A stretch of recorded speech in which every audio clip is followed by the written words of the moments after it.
But I think there's so much disinformation in the privacy industry in general, in the community in general. So people are paranoid, people don't know how to react to misinformation or disinformation, or they're not educated well enough. I don't know what it is, but I don't think people are keeping an open mind. And it's maybe really important to say something that if you don't know something, it's okay to say, I don't know it. Welcome to part 2 of my interview with John Ozbay, CEO of Cryptee, who develops private and open source note-taking and photo solutions, as well as probably some other things in the pipeline. Again, this is part 2 of our interview together, so make sure to check out that card or the link in the description for part 1. I would not miss that, as it's a very good primer into the second part, and it's broken up because it's such a long interview. Part 2 of the interview dives a little bit more into our thoughts regarding the community and our experiences that we've had, as well as some other more close to home topics that mean a little bit more to us. So if you haven't seen part 1, go check that out. Otherwise, enjoy part 2. So how do you feel over the last couple years? And I think we'll eventually talk about more about the technical improvements to browsers that make web apps better. But Cryptee's only a web app. It was then, it is now, and you're not on any app stores.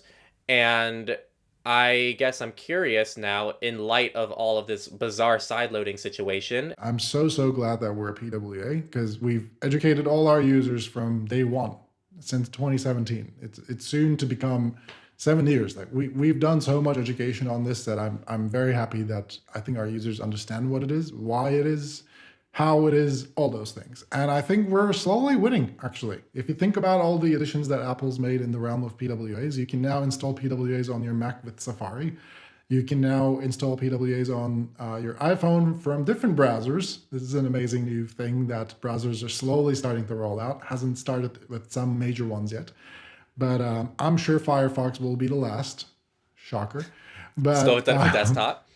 Yeah, that's the case with desktop. They still haven't rolled it out. By the way, you'd be shocked. Like every week, I think our customer support gets like 10 questions of people asking, like, why can't I install Cryptee from Firefox? It's my favorite browser. I'm like, call Mozilla.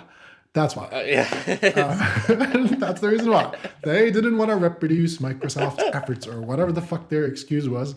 And yeah, you sent me that. That was like the formal reason they gave. They don't want to duplicate or replicate other browser efforts. And it's like, so are you telling me if other browsers support search engines, you're not going to have a search engine because you might as well use a different browser for that? Stupid excuse I've ever read in my life. There's browser parity and every browser matches every other browser's features. And that's by the very definition, browser compatibility and what it requires and mandates. And you're telling me, oh, you know what? We don't want to replicate everyone else's. Like, what the fuck? Come on, man. And I am using Firefox-based browsers for certain things right now, but that is a consistent just annoyance for me, how I can't easily add a web app to my operating system. And it's not that, so, okay, there's a terminology difference that I'm sure you know, and I forgot what the word is. There's a difference between a progressive web app and the one that you install on your system. What's the term for a web app that's installed on your system? There's a different name for that. Like, what's actually the missing feature missing from Firefox? So, there are, I don't think there's a formal definition of what's a PWA. Let's establish that first. By the way, progressive web apps are shortened as PWA. If we've been saying PWA and never actually talked about what it stands for. I don't think there's a formal definition of it. That being said, I would say my definition of it, and I don't know if I'm by any means an authoritarian voice in this. It's like, don't take my word literally, but I would at least put it this way. Firefox and the team at Firefox have been testing their PWA features for Android using Cryptee. So whatever that means, take it with a grain of salt. So I'd say that we've been at the forefront of PWAs as far as one can be, and we're doing our best to make sure that our PWAs obey by all the latest standards. And to the point where Firefox does test some of their PWA features with Cryptee. Now, I don't think anybody knows what the full definition of a PWA is. And I think part of the reason why Apple's been allergic to the word PWA has to do with that, actually. They didn't want to acknowledge websites can be apps. So they didn't want to ever use those two terms together. For years, their developers never wanted to use it in their developer advocacy. They never used it in their marketings. You mentioned it even in bug reports, too. They didn't like... Yeah. Didn't you say they closed bug reports down that used the term PWAs because they had a different word for them? Correct. You had to use pinned home screen websites or something like that. There was like, you have to say that to work around it so that they don't punish you. It's ridiculous. First of all, it's childish. Like, you know what everyone's referring to. Who cares if you use the wrong word? Like, like you don't even know if they're using English as their native language. Who cares? But anywho, I don't think there's a great definition of what a PWA is. But I think the biggest difference is there are apps that can be created as a shortcut. So they open without the browser's window. And there are apps that can run even when it's offline, a web app that can run even when your computer is offline, or the app itself can work when it's offline. And I would argue, based on my personal definition, that a PWA is only a PWA if it can run offline. Because I think there's a lot of apps that claim to do, hey, install this so you can use it easily. Like I think you can even do Gmail and YouTube as PWAs, but you can't use them offline. And that's the big differentiator, I would say. So what a PWA allows you to do, in our case, for example, is that Cryptee works like a regular app. It can work offline. It can tap into all the native features of your devices, your phone, your desktop, etc. So even if you don't have internet connection, you can take notes like a regular app would work when you're offline. It will sync when you go back online. And you wouldn't be able to access your photos because we're a cloud storage service. But in general, anything that you would otherwise be able to do when you're offline, you can do it when you're offline. And you can do notifications, you can do all sorts of things. And by the way, you couldn't do notifications until 2 years ago or so, and Apple finally shipped it so we can actually do notifications and PWAs on even iOS now, or on Macs and desktops and everything. So that's not a limiting factor anymore. You can do a lot of things. You can do background processing, you can do background sync and downloads and all sorts of features. So we can ask the phone for permissions to use the GPS, the gyroscope, all those fancy things native apps can do, progressive web apps can do. But it's better because it's in the browser sandbox and we can't easily hack phones. And that's great because you don't want some Joe Schmo to make a random shady app and you just, get hacked by it. Now, unlike the App Store, you can't get hacked if the browser is safe. So there's that benefit. But I think I will put it this way. Until quite recently, until the whole Epic versus Apple legal battle took place, Apple's stance was that PWAs don't exist. So fuck you. That's basically what they said. But then Apple versus Epic legal lawsuit shenanigans happened. And in one of the legal documents, I don't remember if it was in Australia or somewhere else, one of Apple's lawyers used the term progressive web app to say that people don't need to download apps from the App Store. There's an alternative. They can always use progressive web apps on their phones. That was the very first time they've officially acknowledged the existence of the word progressive web app, because they realized if they take that route, they can simply say, hey, you know what? You don't need to use the App Store. You can always install apps the other way. But because they haven't done the advocacy long enough, they couldn't just use that as a cheat shortcut. Part of the reason why they've been using that as an excuse, by the way, is because what was it Amazon? They had another cloud gaming company that made console games for phones, and that was actually a PWA. I think it was Google Stadia. Yes, Stadia was a PWA, Yeah. and I think someone else had another one. Like there was one more that was also a PWA. And so Apple was like, hey, you know what? You can still get your games on these phones like the other folks are doing using PWAs. But I think that was the first time they acknowledged. And ever since they acknowledged, they've been shipping features consistently, and the developers have been shipping for features for Safari consistently. So I'm very happy about it. I think it's great. And also, it's important to acknowledge something, that some of the Safari developers who are working on Safari right now are former Firefox developers or former Chrome developers. Of course, they know what a PWA is, and they invented it, maybe. Well, maybe not the Firefox ones, but not the Firefox ones. Yeah, like, not the actual person who named PWA. I think he now works for Microsoft right now. But there are, I think his name is like Alex Russell, and I might be butchering his name, but he works for Microsoft for the Edge team now. But like, there's a lot of folks who now work for Apple. My point being, it's amazing. PWAs are great for us. You can do everything you can do with native apps and more. And so I think there's a lot of benefits. And Apple, since the last time we had the interview, Apple shipped a lot of features. You can now have better access to the file system. You can now push notifications on PWAs.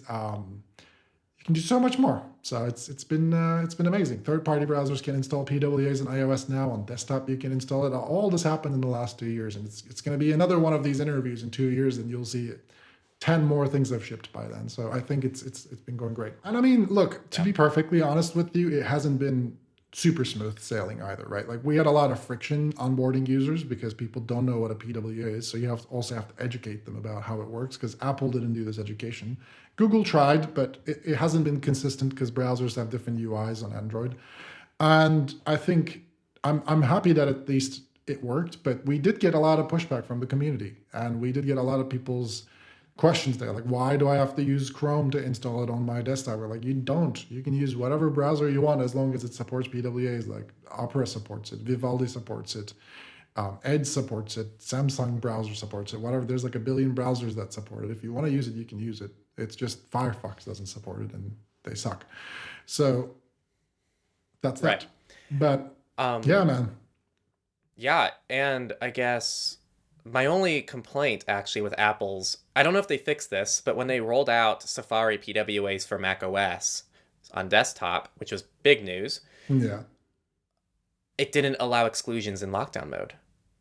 Yeah, the whole thing is super weird. I'm pretty fucking sure no one uses Safari on desktop to use Cryptee with lockdown mode right now. That being said, I think Right. if anyone uses lockdown mode, they probably don't use Safari on desktop anyway. That would be my guess. Because it really doesn't make any sense if you think about it. Unless Safari has been your main browser, lockdown mode doesn't do much on desktop. Like you could still get Nope. hacked by Chrome or whatever. So Yeah. it's pretty sad in that sense. So I don't It's know the if pro anyone. and con. Yeah. Because, yeah, the pro is that lockdown mode doesn't do much on macOS. There's not many exclusions you have to do, but also I think the protection's a lot more limited on macOS than it is on iOS. Yeah, and I would argue that I think Chrome is still a better option on Mac. And I think here is why Safari gets updated with the operating system, right? So if there's a security vulnerability, if there's anything going on, it's a joke. They update the browser every Yeah. 6 months, and Chrome gets updated every 2-3 days. So you get the latest security updates. So you are, by the very definition, better off using Chrome if that's your threat model. Like I use Chrome because of this exact reason, because the browser gets the updates immediately. Whereas Safari, you're going to have to wait until the next operating system updates, who knows when. So in my opinion, Apple's doing this the wrong way. This is one of those Google versus Apple things. Like I think Google's doing the right thing here and Apple's not doing the right thing here when it comes to software. Right. And for people who didn't Yeah. listen to our last interview, not to keep interrupting, but Yeah. John talked a lot more about his whole Google Chrome justification for himself in that last interview. That if you're Judge me, curious people. about that, Judge me. yeah, that's exactly what. Judge me. But there were some very good reasons that I think that you used it, and if people who want a simplified answer, it's mostly for fast response times to things like 0-day attacks. So yeah, but much. definitely go to the last interview for that. I mean, dude, look, I feel like no matter what I say, no matter what you say, we're going to get a lot of pushback from the community because we have a very toxic community.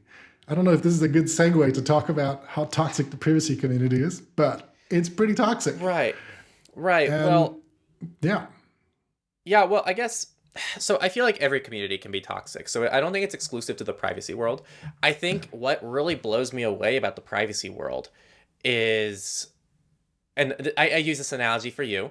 So we're both thank you. vegan. And the vegan community, as people know, can be very intense and extreme, right? And I think the reason for that is because, like, we really, really value animal rights and we care about animals and we hate seeing animals. I'm going to ahead. pause you for 1 second.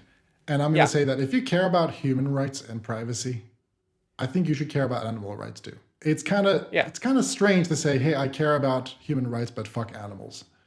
Like, I think if you're a privacy activist and if you care about human rights, you should try to care more about animal rights. And I would Right. be And doing it doesn't mean you have to be- disservice to everyone. Exactly. Right. You don't have to be vegan to do that, but I think that everybody should think about what they're doing and the choices they're making because Exactly. it impacts a lot more things than just what they think. So Exactly. regardless, regarding the vegan stuff, vegans disagree all the time. You're going to see vegans talk about how much protein they need per day, what kind of supplements they should be taking, or blah, blah, blah. But at the end of the day, there's still this kind of bond between people who disagree in the vegan community. You're going to see high fat, high carb people, but they're all like, we're still here about the animals. It's about the animals. It's about the environment. It's about like the core cause. So despite disagreeing in little nitpicky ways, all things considered, there's still, everybody can still like get along. And that's what blows me away because I see some of these vegan YouTube creators and you're going to see people say, I don't agree with you, but like still good on you for like spreading like good ideas. Yes, exactly. Yes. And we don't see that. in our community. It's non-existent. In our community, it's like, I don't like the browser you use. Your browser you use is stupid. I don't like how you recommend this messenger. So you should just die. And it's like, what in the world? Like, why? Like we all care about digital rights, and we are here for digital rights. And and here's the thing, I disagree with people. So I made as an example, and I don't mind name calling because it's coming from a good place, I think. And I think it gives people a good example of this. I've talked about how I combine a different DNS with a VPN, right? Yeah. I like to use NextDNS alongside my VPN connection. And one common criticism of that is that you will stand out a little bit compared to other people using that same VPN provider, because the site can recognize that you have a different DNS tied to that IP address.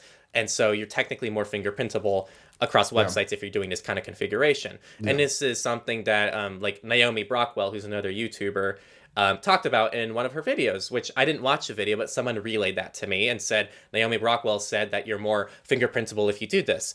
And you know what? Both of those things can exist.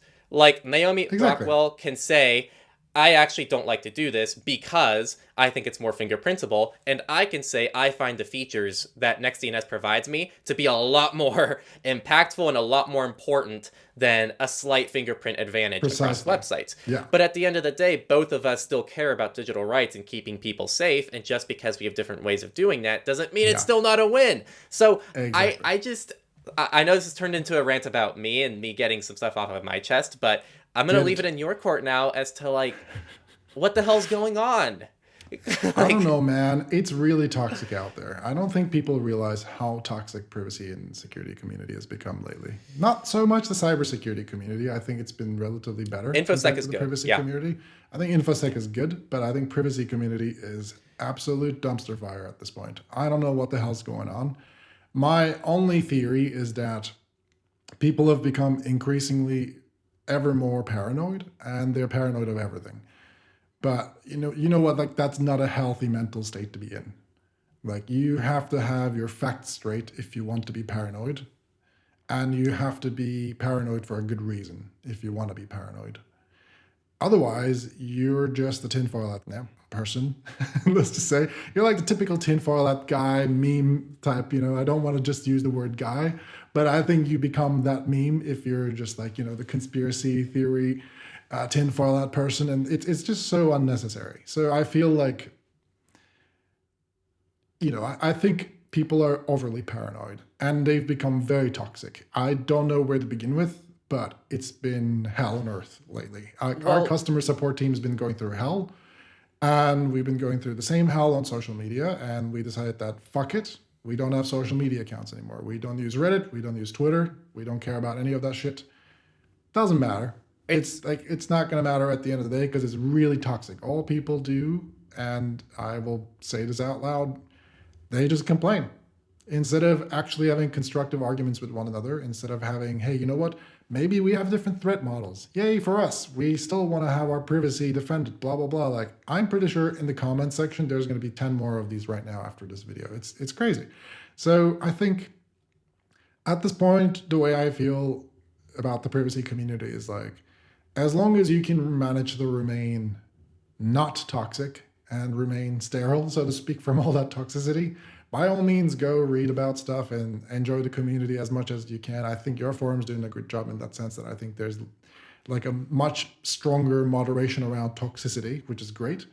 But I think there's so much disinformation in the privacy industry in general, in the community in general. So people are paranoid. People don't know how to react to misinformation or disinformation, or they're not educated well enough. I don't know what it is, but I don't think people are keeping an open mind. And it's maybe really important to say something that if you don't know something, it's okay to say, I don't know it. Like, right. People tend to just try to claim they know something to gain superiority or authority. It's okay if you don't know certain things. It's totally fine. Right. And then say, hey, you know what? I don't know this. I would love to learn more about this. Can you tell me more? Or can you point me to the right direction to get more information from someplace? And get more information. But I think there's a combination of these factors. I think there's a lot of people who are paranoid, they're hurt, they're scared, perhaps. They want to remain private or anonymous. Maybe they're in an abusive relationship. They don't know how to react. So it's like, I think they have every right to be paranoid sometimes. But I think the way people are going about it nowadays on the privacy community isn't healthy. And yeah, like I used to answer a lot of messages. I used to respond to a lot of people's messages, etc. I just stopped because it just doesn't make sense anymore. It's just a waste of time. Feels like people are just draining one another. So, right. I think yeah.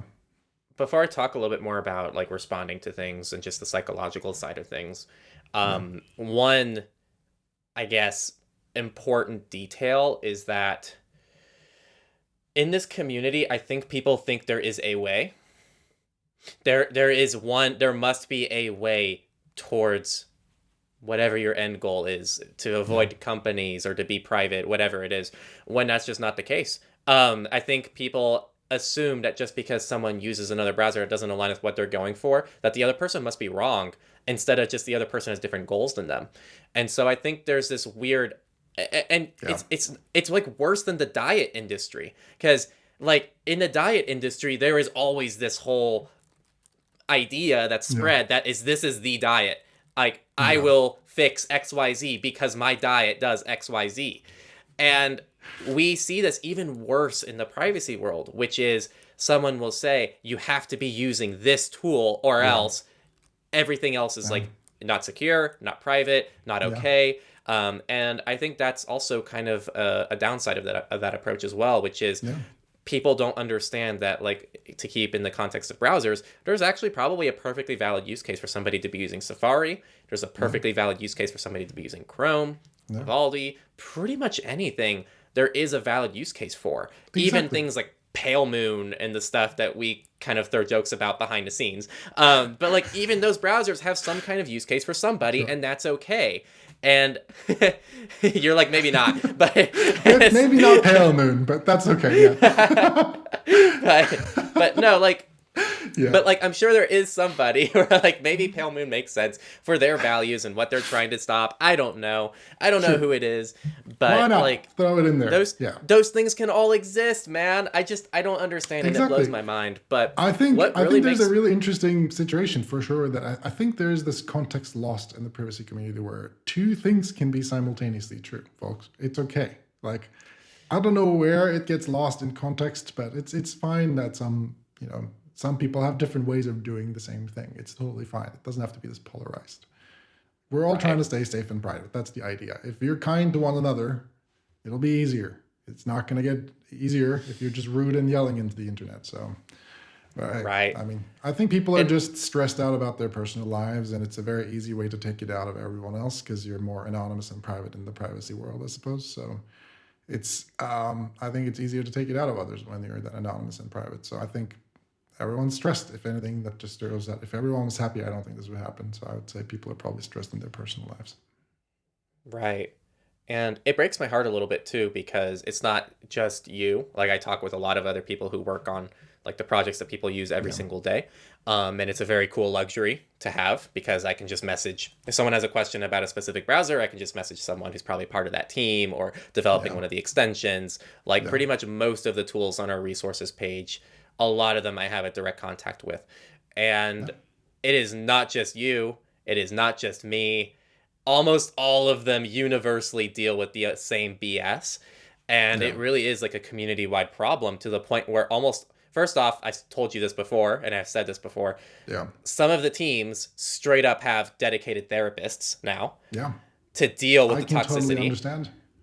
And I can absolutely relate. It's definitely discussions that have come up with my therapist, is like work and the community and how to deal with this stuff properly. And I'm sure, like, tons of other people.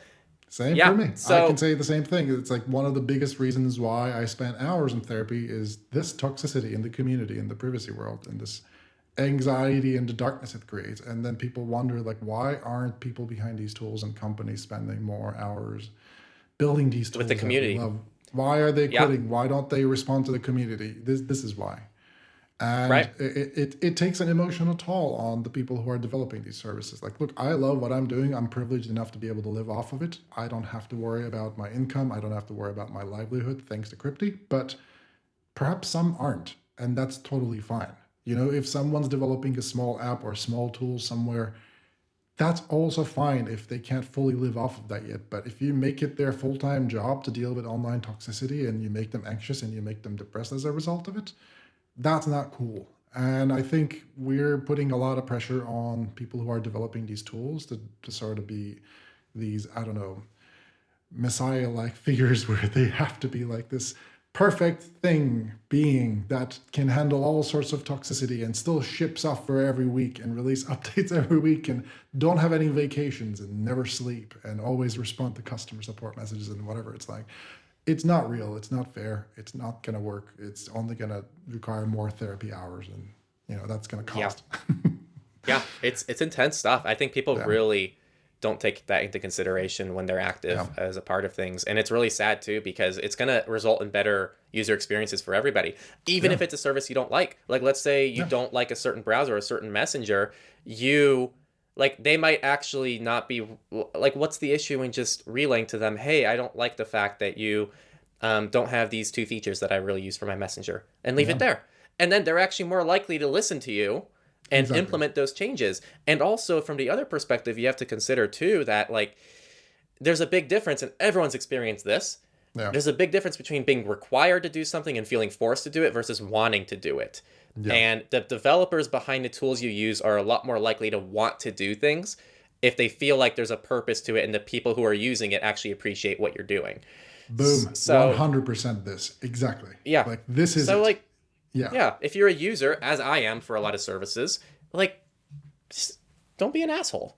Like, thank you. It's really simple. Yeah, it's really simple. And I think people don't really understand how difficult it is to remain competitive in the privacy and security industry right now, because we're open source. Like, everything we do is going to be taken by a competitor, and they're going to try to make that feature and bake that feature and ship that feature, and we're going to have zero competitive advantage. So that's good for you, the user. That's horrible for us, who is doing the research and development, right? So if we develop a feature and another competitor of ours someday take it and ship it, like, it's good for you, but where's the motivation for us then? Like, we don't get anything from this. And it's not just about the competitiveness of it. It's like the joy is gone because the community is toxic. The profit's gone because we're not the most competitive companies on the planet. We can't compete as open source companies.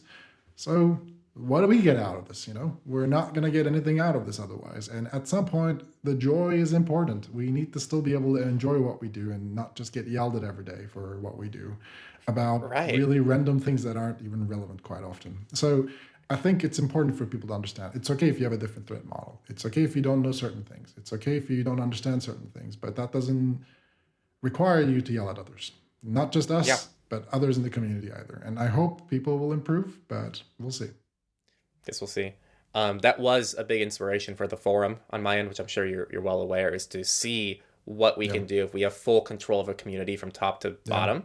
And if we actually because, you know, at the end of the day, Matrix was just by far the worst. Terrible moderation, awful tools accessible that allowed us to do really anything. And the amount of like CSAM and just the nonsense that we had to like, guys, like the stuff that like we have to see and deal with is like the kind of stuff that requires like serious like psychological support. And like we wanted a platform that we could actually see like what could be possible on, and that's when the forum was born. Exactly. And it's not perfect, but I'm just seeing if it's possible. But what I really wanted to say too is you're talking about this competitive privacy space, and aside from it being competitive, there's not much money in this space. Like the amount of people who like really value digital rights, like you can turn around and make Cryptee not end-to-end encrypted and bake in like 1,000 more features into it. And tomorrow, like exactly, it will be way more profitable for us.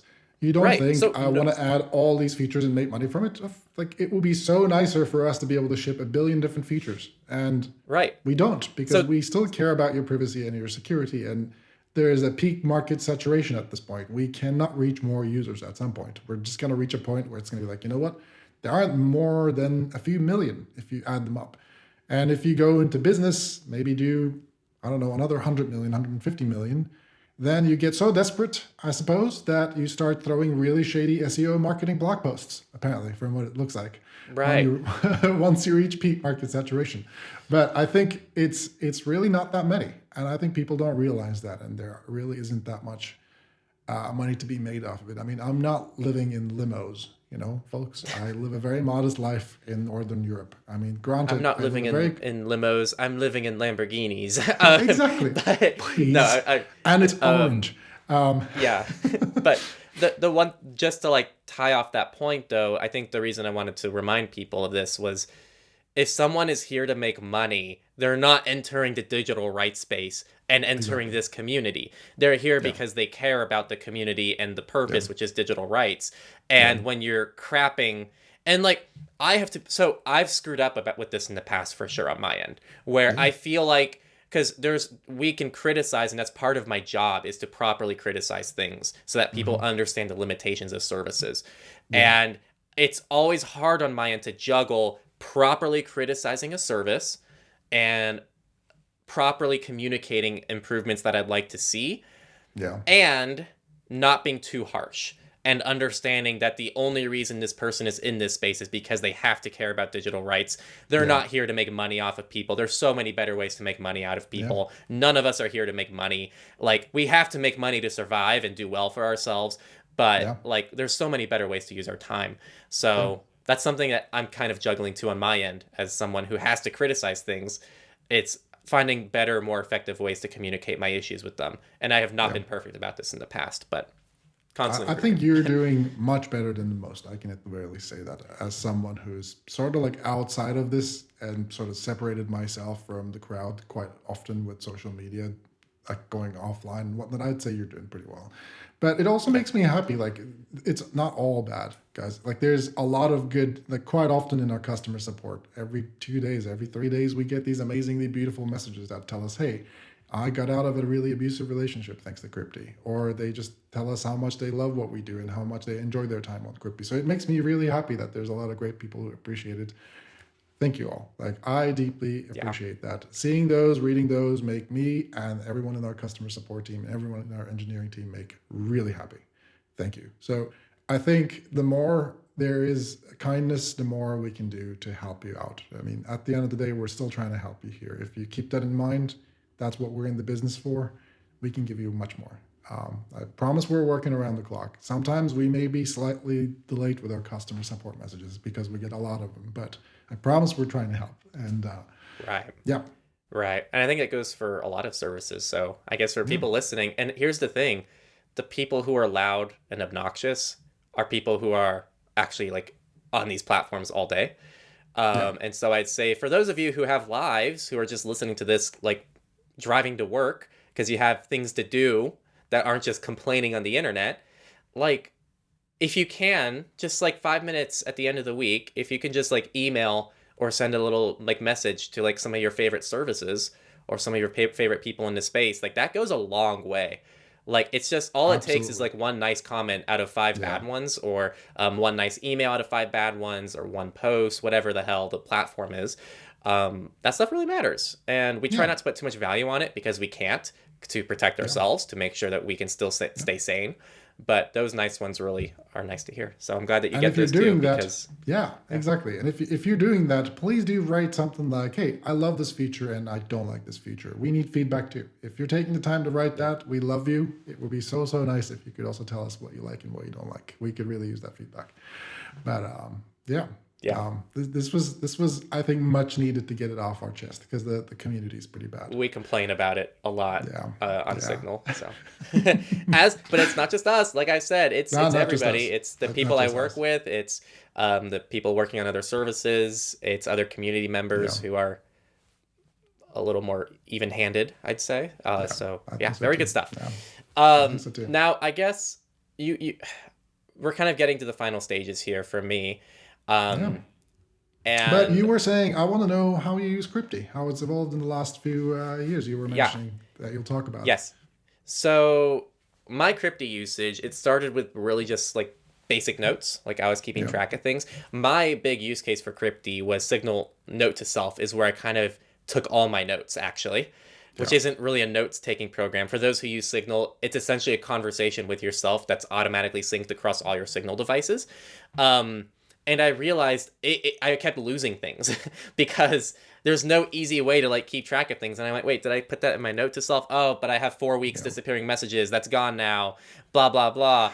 And so it was not a good system. And so Cryptee for me was at least my more permanent place to store certain thoughts and ideas.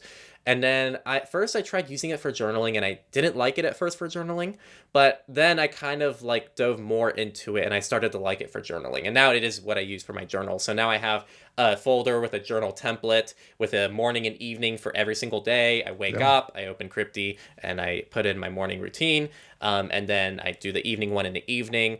And then at the end of the month, I have an archive folder in there, and I move all of them to the archive, and I separate that into months and years. And so I was able to like repurpose the template feature for the journaling, which I think you suggested is what I did when I asked you about that. And then part of the reason why we shipped that feature was so that people can easily journal. We've heard a lot of feedback from the community saying that, hey, if they want to journal, they really like to create these templates. They don't want to create these templates each and every time. So we said, well, okay, why don't we just create a template feature so you can easily do it with templates. At the very least, short of converting Cryptee to a journaling app, this is the best we can do so. Nice. Yeah, and then like now it's just used for really random things. Like I have my running schedule and where I race and everything, and all of that's stored in Cryptee now on like a spreadsheet on Cryptee, where like location, date, my planned events. If I'm going to do 2 or 3 events at a track meet, I want to see what they are. I put my goal times there. And then the most important thing is after the race, I'll put down what I actually did. So this is actually where I keep track of my times, because for people who aren't runners, you normally have to pretty much submit a seed time, which is the time that that you ran. And especially at the beginning of the season, it's really important because you're trying to get into fast races, essentially.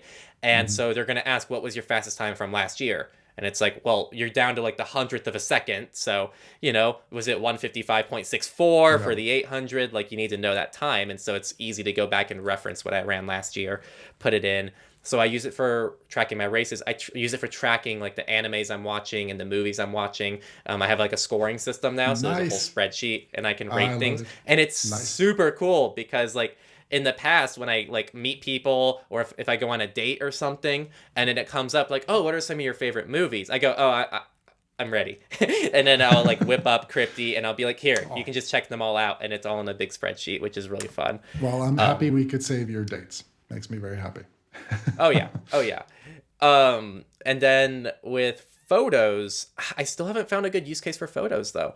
And I think it's because I am that demographic, which is more of that like iCloud photos, more day to day. Like I just take photos throughout the day, and I just want those to be synced.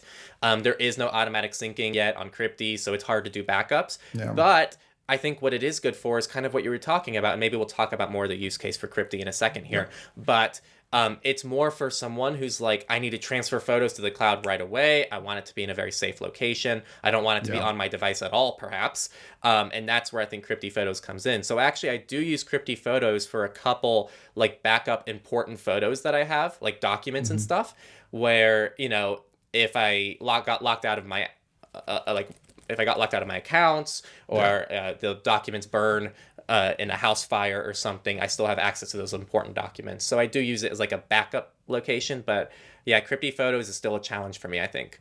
But I think that is because of what you just described too. I completely agree. And I think to some degree, it's good that there's a little bit of friction. The way I like to think about Cryptee Photos is that it's very intentional storage. If you think about what your camera roll is, it's very unintentional storage. Whatever you take, you sync it. And 99% of the photos in your camera roll are like things like food photos or some random selfie that you took somewhere and whatnot. And so it's like, is it really worth storing some of this stuff? I don't know. But I think it's really silly to unintentionally upload all those things to the cloud and tomorrow suffer from something like what happened when the iCloud leaks happened, right? Like all these celebrities were storing all their photos unintentionally through iMessages or some other platform like iCloud photos and whatnot, and when they were hacked, all their photos were on the cloud. Not that this would be a specific problem on Cryptee, but I think it's still important that you know what's on your account. You're not unaware of what you've uploaded. I think it's important that you're in control and not just background syncing. And I see Cryptee as a very intentional storage platform. I think the best way to think about it is kind of like the storage safety box in your home, or the equivalent of a safety box on the internet. And think about it this way. If if you want to store your passport or your home ownership documents or your important paperwork or private photos, you would probably keep them in your safety deposit box somewhere. And you wouldn't keep your favorite daily used coffee mug in your safety deposit box. It would be very impractical to always open that safety deposit box, take your coffee mug out, drink your coffee, put it back, put the pin code, close it again. It would be really impractical. You would probably keep it in your kitchen cabinet somewhere where you can quickly, practically access it. And you would probably store things that you see on, I don't know, around the floor, like your dirty laundry, whatever, into these bins, or you put them in the wardrobes and whatnot. You wouldn't put them in your safety deposit box. So I think the intentionality is very important with Cryptee, to think about it like a storage safety box, not just your wardrobe or your kitchen cabinet. And similarly, I mean, in reverse, you wouldn't store your passport or your home ownership documents in your kitchen cabinet either. It would be not so safe if a friend came visiting and you just said, hey, you know what, you go grab the coffee mug over there and all your private photos are there or something. So I think Cryptee is a very intentional storage platform in that sense. So if you know what you're going to upload and if you've already made your selection, then it's a great place to store it because you don't have to worry about any of the complexities that you would worry about on other platforms. And perhaps this is a pretty good segue in that I think our vision's been more or less consistent, but it's become more laser focused towards professional users. And we're definitely aiming more and more towards users who are professionally trying to make use of Cryptee, like activists and photographers and reporters and journalists and peace workers, etc. Like when you're a reporter or a photojournalist and you take photos, you probably just want to store those photos somewhere. You don't need them to automatically sync for you. You can just open up a browser and drag and drop them. Like generally speaking, if you're shooting with a DSLR, they're not going to ever automatically sync anyway. You're going to connect your camera or your SD card and you're going to drag and drop them to somewhere. And you might as well drag and drop them into Cryptee. It's essentially the same. And the beauty is, if you were going to drag and drop them into your computer, you can now drag and drop them straight from your SD card to Cryptee, and you don't ever have to have a trace of it on your computer anymore. So if you shoot with a DSLR, if you shoot with a camera, and if you shoot intentionally, then it's great. And this year we shipped support for RAW photos. So you can now upload your RAW photos as long as they're in TIFF or DNG format. And we're working on more formats, and they're in the pipeline and they're coming very soon. But if you're a photojournalist, chances are you use something like a Leica or a Hasselblad or anything that shoots a DNG, like one of these cameras, or TIFF or Hasselblad's own formats or Leica's own formats. You can upload your photographs to Cryptee. And what we do is on your device, before the photo gets encrypted, we actually unpack the raw photo, take the thumbnails and preview images, encrypt them separately so you can still upload your photo as raw and see the raw image, the original image, the preview image, the thumbnail image, all those separately. And you can even choose to download the original one or the small preview version, and you can get your photos the way you want. And we also put a cute tiny tag that says raw or not. And if it's a Leica, we put a little L. And if it's a Hasselblad, we put an H, so you can even differentiate between different cameras. So we're slowly tailoring our service towards professionals who use it for this purpose, because I think it's a better fit. I think it's more intentional, and I think they have a great need for a service like Cryptee right now. As we experience more wars and as we experience more protests around the world, I think journalists are going to be needing more spaces like Cryptee, and we're trying to cater to that as much as we can at the very least. Yeah, very cool. And I think people definitely get lost in the weeds over small details, and they forget that at the end of the day, some photojournalists literally just need a safe place to upload their documents before a law enforcement officer is going to steal their camera and take out their SD card and make them delete the files. Exactly. And we've been working with a lot of photojournalists, and some of the features that we're shipping are shipped in collaboration with these folks. We're not just coming up with these ourselves. We're actually asking them, like, what do you need? What will be the perfect use case for your scenario? We've been working with photojournalists here. We've been asking them what they think. And they said, like, well, look, we're actually going to Africa sometime soon, and we would like to know if we can easily upload even when the network connectivity is not that great. Or I'm actually working with a photojournalist at the moment that I cannot reveal the name, but he's going to Ukraine quite frequently to take photographs, and he shoots with a Leica. And it's one of those things where we realize, like, a lot of photojournalists do use these cameras. And if you think about it, if you're using a $10,000 camera, you probably want to make sure your photos are safe, and because you value your photos a lot. And it's a very important distinction to make. So I think we look at it that way. And And for me, it's very important that we cater to those who need the most. And I think their use cases will guide us to hopefully be able to offer more tailor needed services towards everyday users eventually as well. But with time, let's just say. Nice.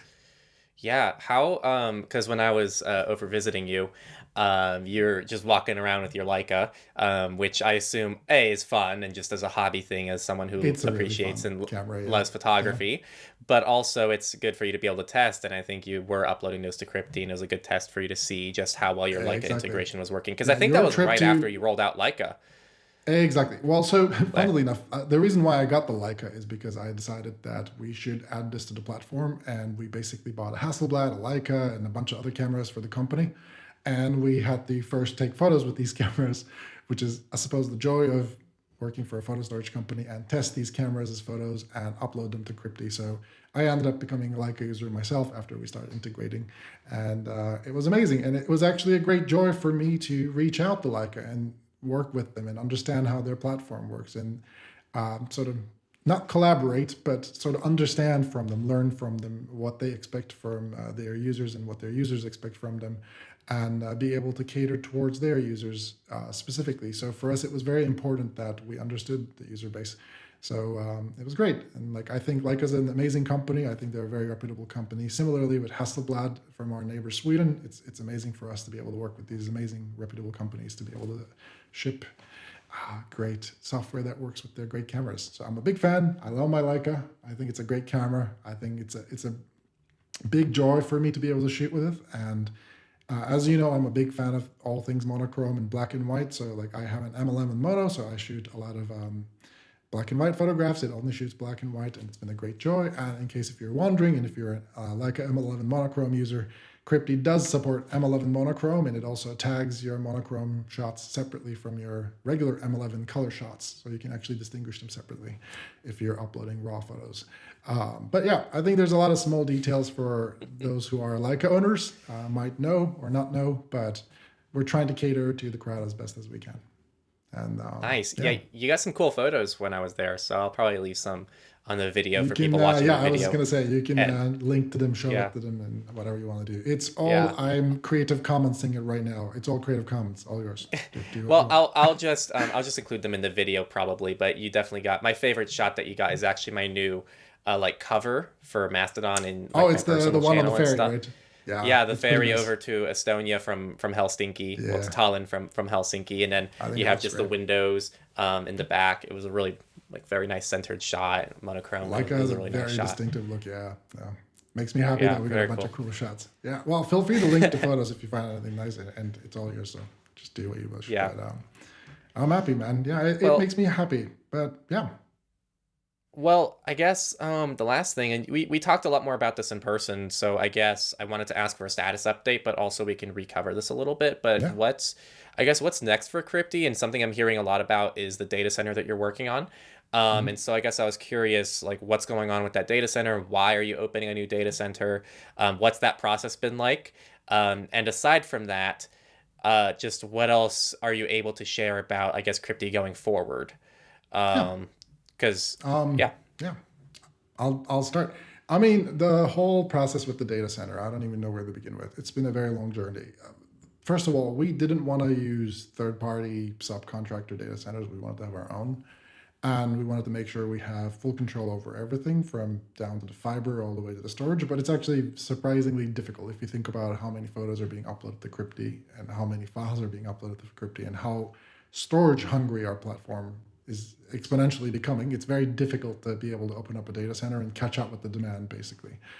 So the process has been painful and very long, to say the least. And it goes anywhere from like just getting the right spot to lease the spot or putting the servers in the right places, all the way to making sure that that place is safe and putting security to the door, or making sure that the servers you're buying are sustainable and you can keep buying more of them, or you're buying enough disks and they're not going to run out of storage space. Or how do you allocate user storage on those disks? Are your disks, let's say, our largest plan right now is 2 TB. Like if your disks are 1 TB, that means for a 2 TB plan user, you have to allocate 2 disks. But if your disks are 2 TB, then you're allocating the entire disk to the user virtually. But if that disk is full and the user's trying to upload a file that's slightly over, then you have to make sure there's a good calculation that allocates the storage for all users so you don't end up with a lot of dead space on those disks. So there's a lot of calculations going on there that thankfully I'm not doing myself, and people who know what they're doing are doing those things themselves. And we're contracting them to set this up for us. But it's been very difficult. There's a lot of math involved. There's a lot of difficulties involved. I think the Nordics are a great place because it's naturally cold. We don't have to worry about heat. I think the Nordics are a great place geopolitically to keep your data because they are just generally amazing countries to be living in. Their press freedoms, the top, their quality of life is on the top, democracy is on the top. Pretty much any list you can look at, happiness to democracy to press freedom to anything you can think of, and have a healthy, sustainable pool of engineering talent, I would say Nordics are on the top. So it seemed like a pretty ideal candidate, and it's taking us a while, but I think it's getting there. So I'm hoping that we'll have that ready soon. Trademark.